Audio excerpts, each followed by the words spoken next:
Hi guys, welcome back. Sorry about the abrupt ending of the last lecture. We're going to pick it up with triple negative breast cancer. But before we do that, I do want to just spend a second, if you will, and go through a quick recap of what we've talked about so far. A patient comes into the clinic with a suspicious lesion, a bump, a mass that they palpated on their own. It gets worked up. We do a biopsy. Right, that biopsy confirms then the presence of breast cancer. What do we do next? Well, based on the biopsy, right, we know a lot about that particular tumor. We know if it's hormone receptor positive. We know if it is HER2 positive. We know if it's triple negative. We can also run a variety of other genetic tests off that biopsy. BRCA1, BRCA2, we can see if it's PDL1 positive and look for other genetic indicators when indicated. What's the size of the tumor? Clinically, what's the clinical staging? Remember, the clinical staging is what we arrive at through the scans. So the clinical stage might be stage 1. Right? So stage 1 disease typically involves a tumor of a T1, less than 2 centimeters, N0, M0. We have a very relatively small tumor, and if it is hormone receptor positive, we are going to do surgery, and then we are going to subject that tumor to the Oncotype DX test. The Oncotype DX will afford us with a recurrence score.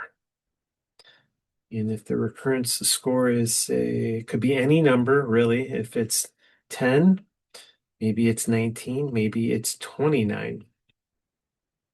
If you have a recurrence score of 10, that has a very, very good prognosis, and the likelihood of the cancer coming back is pretty low. As such, endocrine therapy is what's recommended, no chemotherapy. Chemotherapy isn't going to benefit patients with a recurrence score of 10.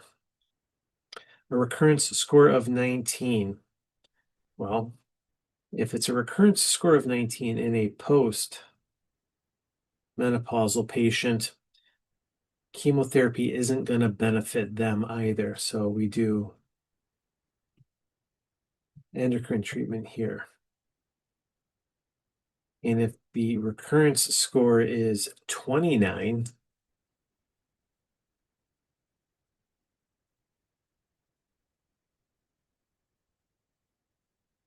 chemotherapy plus endocrine therapy is going to be beneficial. It's going to be recommended regardless if it's pre or post menopausal. Right? So these are pretty easy to tease out, the extremes, if you will.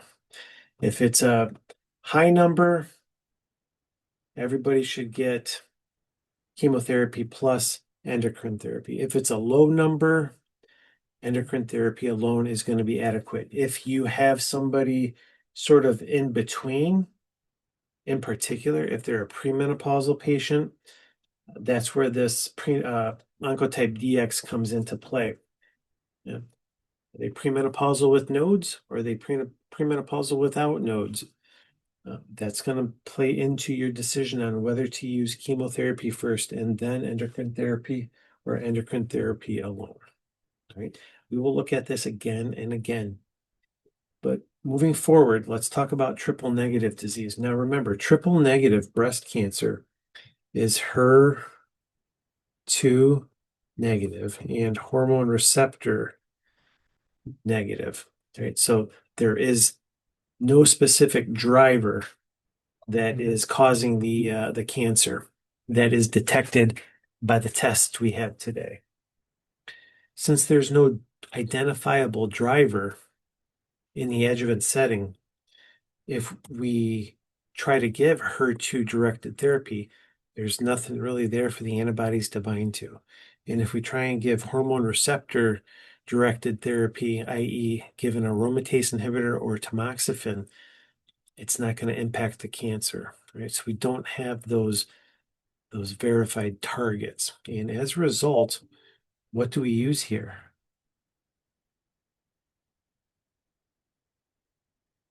Right? Chemotherapy is our go-to for early stage disease in the adjuvant setting when the cancer is triple negative.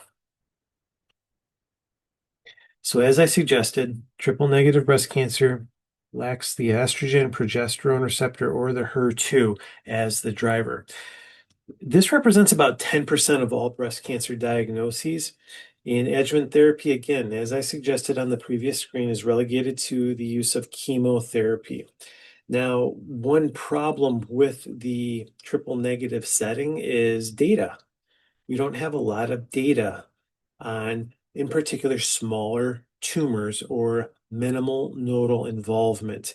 Triple negative disease usually appears when it's kind of well into its progression. Small tumors are hard to come by unless they're found incidentally during screening mammography. So we don't really know the true benefit of chemotherapy in the adjuvant setting when we have these small tumors. In fact, if you look into the NCCN guidelines, which I'll show you on the next screen, chemotherapy is only recommended if the tumor is greater than 0.5 centimeters in size or you have some nodal involvement. And so the benefit, the survival benefit, is just hard to substantiate when you have such a small group of patients making up your data set. Now, when the tumor is larger and when patients present with some nodal involvement, albeit still being early stage disease, we use similar chemotherapy regimens that we discussed already, in particular for the hormone receptor positive adjuvant setting.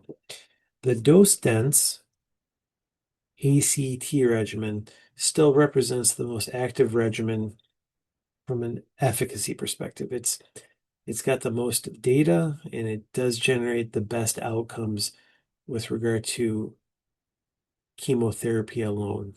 And again, dose dense, we're giving every 2 weeks chemotherapy. Right? AC plus weekly taxane, weekly paclitaxel is also recommended. And for patients who might have either contraindications to doxorubicin or anthracycline, or individuals that have, I guess, for lack of a better word, less risk involved, the TC regimen, which is docetaxel and cyclophosphamide, is also recommended.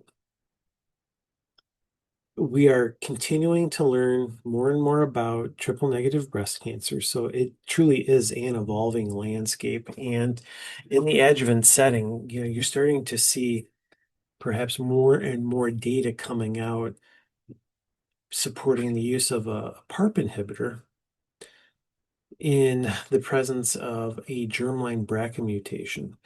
So if they have a BRCA mutation, if they have that deficiency in DNA repair mechanisms, PARP inhibitor like olaparib and others may be beneficial. It's shown to be beneficial in the studies, especially in more advanced disease. And the platinum agents, carboplatin in particular, in the triple negative setting, has also shown to be very active, especially in individuals who have that BRCA mutation. So, you have a DNA damaging agent like carboplatin, and you have a deficiency in a deficiency in DNA repair mechanisms. So it kind of makes sense. One other drug that we talked about way back when is capecitabine. Remember, capecitabine or Xeloda ends up being that prodrug of 5-fluorouracil, and this is continually being investigated for triple negative disease in the early setting as well. Right? So decision making, though, again, for triple negative disease, we need more data here because as we extend our screening to reach more and more patients at the appropriate time, it's quite likely that we might begin to discover triple negative tumors much earlier on. You might start to see more and more of these smaller tumors. 0.5 centimeter or below with no nodal involvement. I don't even really recommend adjuvant therapy here. Cut it out, have a R0 resection, no residual disease, surgery, and then follow-up. With minimal involvement of the nodes, you could just do the surgery and just do the follow-up. But there's also a discussion involved there with regard to adjuvant therapy. And this is where you might actually see that TC regimen be recommended when you have little or no nodal involvement. As the tumor gets larger, you start to consider chemotherapy a little bit more heavily. And then as you reach that 1 centimeter threshold, this is where the studies have proven a benefit for adjuvant chemotherapy. Okay. One or more ipsilateral metastases or node positive. Again, category 1 recommendation. Okay. Here are the regimens just to illustrate one more time so you have some familiarity. Dose dense AC followed by T. So this is ACT. Doxorubicin plus cyclophosphamide every 2 weeks for 4 cycles. And then you follow that up with paclitaxel every 2 weeks for 4 cycles. That's the AC regimen, right? Dose dense. This is dose dense AC followed by weekly paclitaxel. The difference here is the dose. You go from 175 milligrams per meter square every 14 days for 4 cycles to 80 milligrams per meter square weekly, right, for 12 weeks. And then the less aggressive regimen is going to be the TC regimen for those individuals that opt for chemotherapy despite having no nodal involvement or minimal nodal involvement. Olaparib could be entertained, in particular maybe after some adjuvant chemotherapy. And then this very aggressive looking regimen here is going to be reserved for more locally advanced adjuvant regimens. We'll talk about those pretty soon. Right? So again, to summarize, early stage disease. Early stage disease involves stage 1 and stage 2. Right? We need to do a biopsy, right? And that first confirms the diagnosis of breast cancer. That allows us to detect if it's hormone receptor positive, HER2 positive, or triple negative breast cancer. Since it's early stage disease, we're treating for curative intent. We are going to do surgery. And then in the adjuvant setting, we can do endocrine therapy. And that involves, say, an aromatase inhibitor or tamoxifen. Okay. We may do chemo, then endocrine therapy. And this encompasses our hormone receptor positive group. Okay. We may do chemo plus HER2 monoclonal antibody. That would be something like TCH or TCHP. We may end up just doing chemo alone, ACT regimen or the TC regimen. This would be for triple negative breast cancer. This would be for your HER2 positive. Okay. What else do we need to consider when we talk about these various regimens? Again,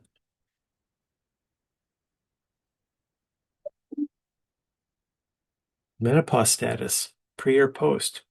That's important. Age, N0 versus N1 disease.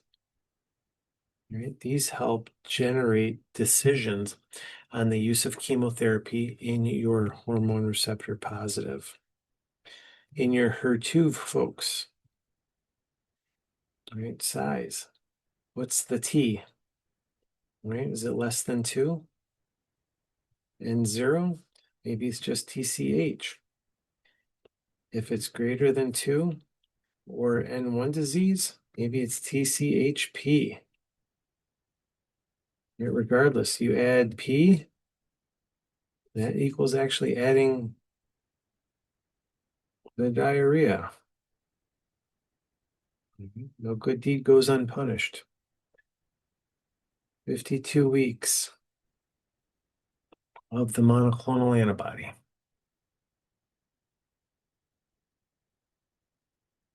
Triple negative breast cancer. For now, in the early stage setting, it's chemo, ACT. And we'll put there dose dense ACT. Okay. And that involves Q2 week anthracycline plus cyclophosphamide times 4, and then Q2 week taxane times 4. Okay. All right. We're going to stop here. And when we come back, we are going to begin our discussion of locally advanced disease. This will be a little easier to grasp because we've already gone through all the hardships of talking about the regimens. Okay. And we'll probably review some of the regimens in the mix as well. We'll talk to you guys soon. Bye-bye.